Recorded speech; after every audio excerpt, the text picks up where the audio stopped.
ഞാൻ അമ്മയുടെ സിനിമകൾ കണ്ടിട്ടില്ല എന്നുള്ളത് കുറെ പേർക്ക് അറിയാം. അതെ, ഇത് എല്ലാ ഇന്റർവ്യൂവിലും മാളവിക പറയും. പക്ഷെ ഈ പറഞ്ഞ പോലെ അത് കഴിഞ്ഞിട്ട് ഞാൻ വിചാരിക്കും ഓക്കെ രണ്ട് സിനിമയെങ്കിലും ഇപ്പൊ കണ്ടിട്ടുണ്ടാകും. കൂടുതലും ഞാൻ അമ്മ ആസ് എ ഡാൻസർ ആണ് ഞാൻ അഡ്മയർ ചെയ്തിരിക്കുന്നത്.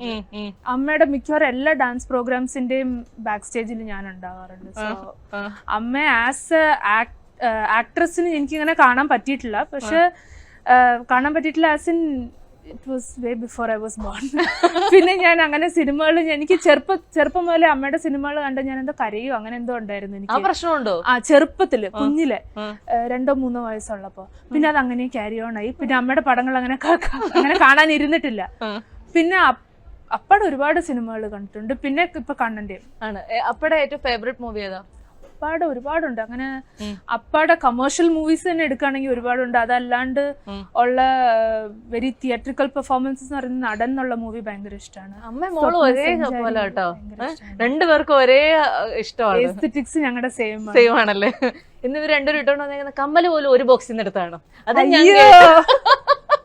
അത് അവിടെ നിന്ന് വീട്ടിൽ നിന്ന് നേരത്തെ ഇറങ്ങി.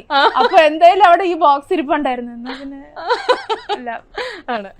അത് പറഞ്ഞപ്പോഴത്തേക്കും വരണേ ആവശ്യമുണ്ടോ എന്ന് പറയുന്ന സിനിമയിൽ ആദ്യമായിട്ട് കല്യാണി അല്ലായിരുന്നു, ചക്കിക്കായിരുന്നു ആ റോള് വന്നത്. പിന്നീട് അത് കല്യാണിയിലേക്ക് എത്തിയതാണെന്ന് ഞാൻ കേട്ടു.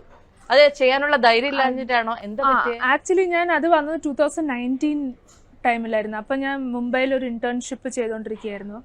അപ്പൊ ഞാൻ സ്പോർട്സ് ഫീൽഡിൽ ഞാൻ ഇങ്ങനെ പെർസ്യൂ ചെയ്തോണ്ടിരിക്കുകയായിരുന്നു.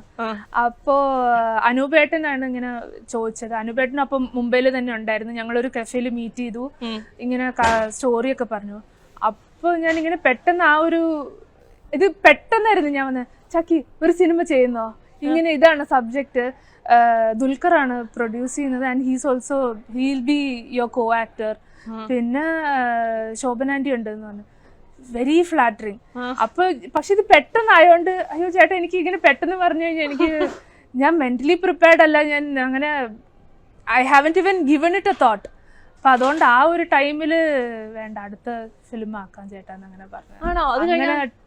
അല്ലാണ്ട് ഞാൻ ടേൺ ഡൗൺ ചെയ്തതല്ല സബ്ജക്ട്. പക്ഷെ അതൊരു പെട്ടെന്നൊരു ഷോക്കായിട്ട് എനിക്ക് വന്നോണ്ട് എനിക്ക് അങ്ങ് ഓക്കെ പറയണോ, എനിക്ക് യെസ് ഓർ നോ പറയണോന്ന് അങ്ങനത്തെ ഒരു സിറ്റുവേഷൻ. അല്ല അത് കഴിഞ്ഞിട്ട് സിനിമ ഇറങ്ങി കഴിഞ്ഞപ്പോഴത്തേക്കും അയ്യോ എനിക്ക് ചെയ്യായിരുന്നു എന്ന് എപ്പോഴും no regrets because Kalyani is done a fantastic job. അത് ഒബ്വിയസ്ലി. എന്നാലും നമ്മുടെ കയ്യിൽ വന്നതല്ലേ എന്നോർത്തൊരു അങ്ങനെ ഒരു റിഗ്രറ്റ് ഇല്ല. കാരണം ഐ ട്രൂലി ബിലീവ് നടക്കേണ്ട തിങ്സ് നടക്കേണ്ട ടൈമിൽ നടക്കും എന്നുള്ള അങ്ങനത്തെ ഒരു മൈൻഡ് സെറ്റ് ഉണ്ട്. So I just see that was not my time എന്നുള്ള പോലെ. ഇനി ഞാൻ അപ്പടെ വേറെ കഥ ചോദിക്കട്ടെ. ചിലപ്പോൾ ഞാൻ അങ്ങനെ പ്രിപ്പയർഡ് അല്ലാണ്ട് ഞാൻ ചെയ്തിരുന്നെങ്കിൽ it wouldn't have been justice to that character.